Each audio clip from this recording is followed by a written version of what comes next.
We call it a new form of evil on the world. It's never been done by any government in the past, to take a large group of its own people and say, we're going to kill you without any kind of a trial, and we're going to sell your vital organ parts. An individual from the United States or Canada, for example, could anticipate undergoing transplantation on a specified date. It's a crime against humanity. It's abhorrent, and it needs to stop.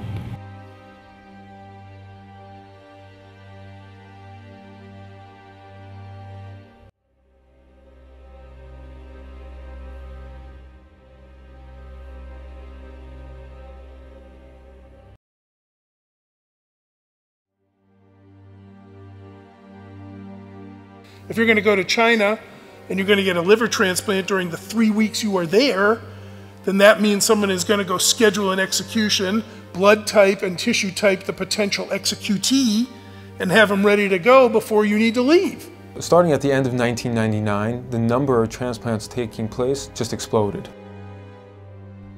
China carries out more organ transplant surgeries than any country besides the United States. But unlike other countries, China has no effective organ donation program.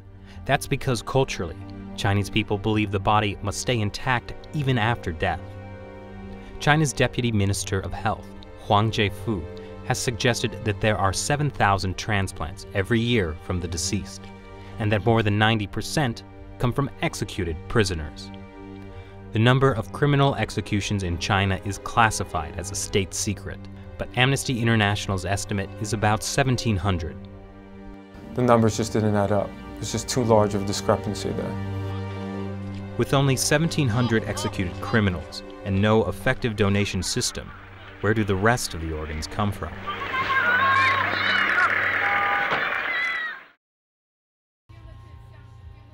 Zhao Shuhuan was put in a Chinese labor camp because she practices Falun Gong. 我每到一个劳教所，他都会让我们检查身体，给我们抽血验血。每个劳教所都是。 We estimate that in the period between 2000 and 2005, there are 41,500 transplants which have no other explained source.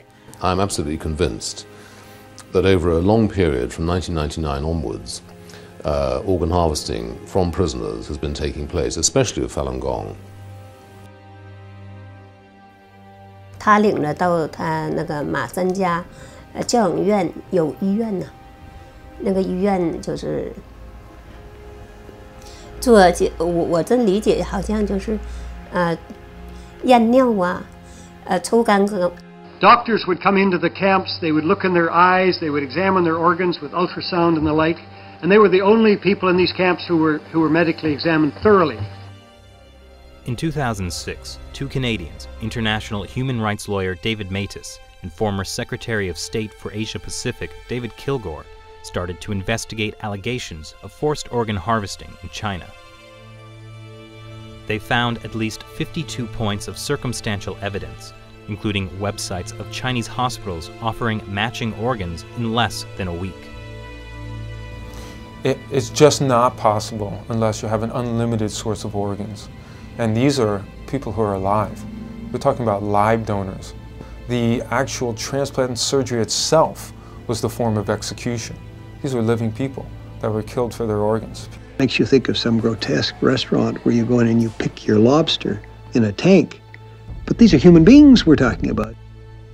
The military's making money off of it. The hospitals are making money off of it. The middlemen are making money off of it. And we talk about money. We're talking about a multi-million-dollar operation.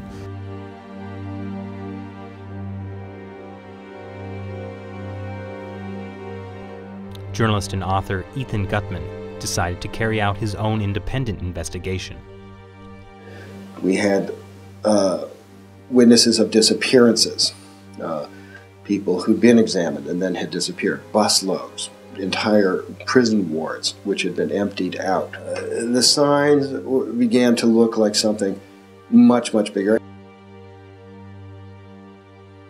Like Tibetans and house Christians, millions of Falun Gong practitioners are being persecuted in China for their beliefs. In 1999, Communist Party leader Jiang Zemin issued orders to break them financially, ruin their reputations, and destroy them physically.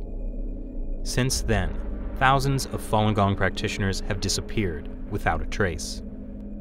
What happened to the disappeared? They, as far as we know, they're still there in these camps. Many of them been killed through organ harvesting, but the rest are still there, and they're the organ data bank for China. Around 1999, there were around 150 transplant centers. 6-7 years later, they had 600 transplantation centers. This is an increase by 300% within such a short period of time without an organ donation program. Military hospitals get watched in China, okay? There is nothing they can do without the party central taking note of what they're doing. Was this run by triads? No. This is run by the state. This was murder, and it came from the state. This is a crime against humanity. We should do our best to identify those specific individuals who are engaged in this and put them on the list of people who deserve to be brought to justice. In 2006, when this came out and we realized that they were killing prisoners of conscience for their organs, it was doctors that took the front line in trying to stop this.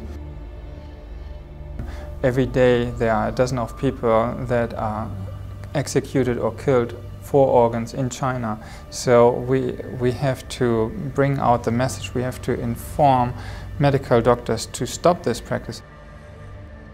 But it's not only the medical community that's getting informed.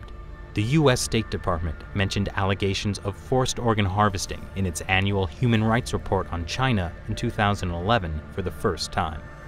On October 3rd, 106 U.S. congressional representatives signed this bipartisan Dear Colleague letter to the State Department, demanding they reveal information on organ harvesting that they may have obtained from their sources in China.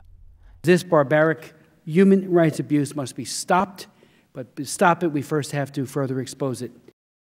And with even more petitions circulating online, the issue is starting to get worldwide attention. But more needs to be done.